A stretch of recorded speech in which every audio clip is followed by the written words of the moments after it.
Hey everybody, what's going on?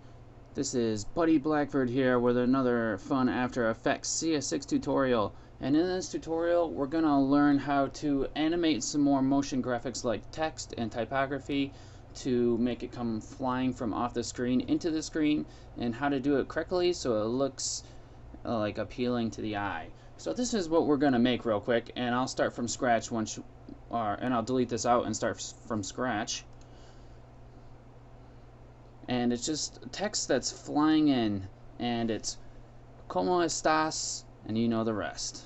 And this little guy here I just made myself, and I stole the troll face, and the rest of it we'll throw on, and you can see how when everything comes in, it kind of like bounces at the end, so that's more visually pleasing. And if you didn't notice it, that's good. That means I was doing my job. So, but if you're looking for it as a visual effects artist or a motion graphics artist, you want to make sure that you have that in so it doesn't look like it's just slamming in there and stopping, which doesn't look very real. So I'll show you how to do this, and we'll start from scratch. So I'll just turn these layers off. And what I did was I grabbed a color scheme from Cooler. So if you just type in Cooler in Google, it'll pop up and you can steal color schemes from there. It's not stealing, they're available for everybody. So what I did is I made my background out of this green, which if I turn this off, there is a green. And just use these other ones for my text. So let's go ahead and create new text. And we'll do como first. So it comes out like this because this is how I had my text at first. So I've got KHMERUI is the font family, and then I set it to bold. Now I'm going to change the color here to, no, I don't want to change that color. I want to change that.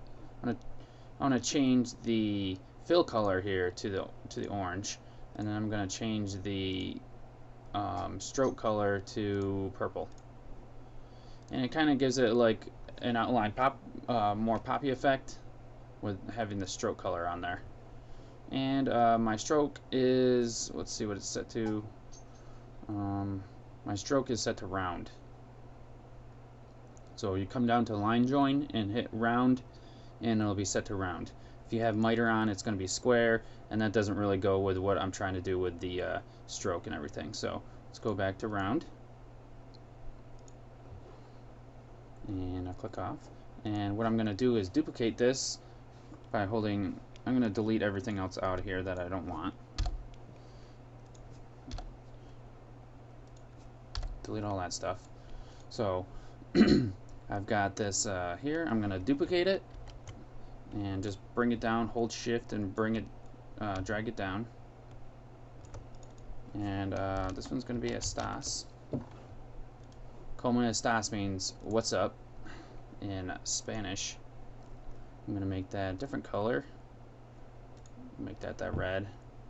I don't know if these are the exact colors I used in my other one in the right order, but and then we're going to make our next one here. Control duplicate. Control D is duplicate. Bring this down. And I don't want to swear, but you guys know what that is. Since I have a little star here, it means I'm not swearing.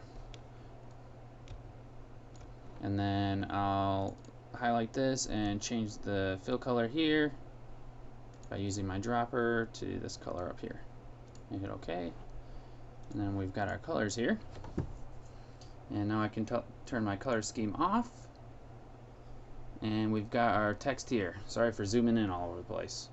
Now we can increase the size. Let's zoom out so we can figure out what's going on.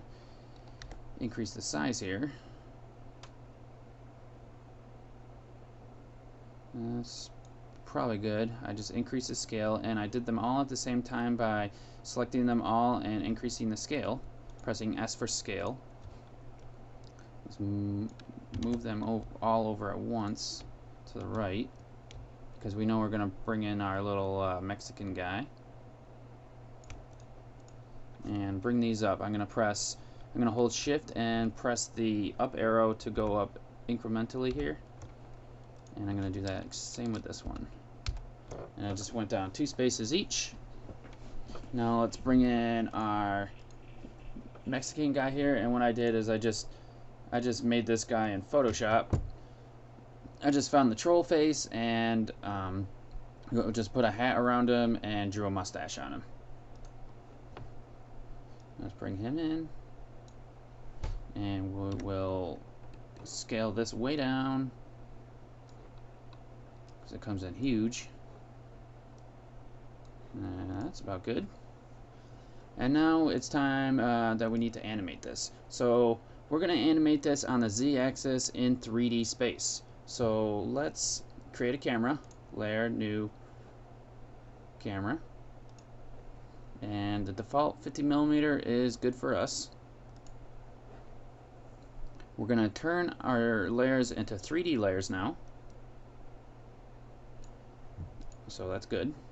Lock your background layer so you don't click on it by accident and move the background layer, because that always happens. It's really annoying. Let's start animating these on the Z-axis. So let's start with Como here, which is going to be at the bottom, and let's open our position.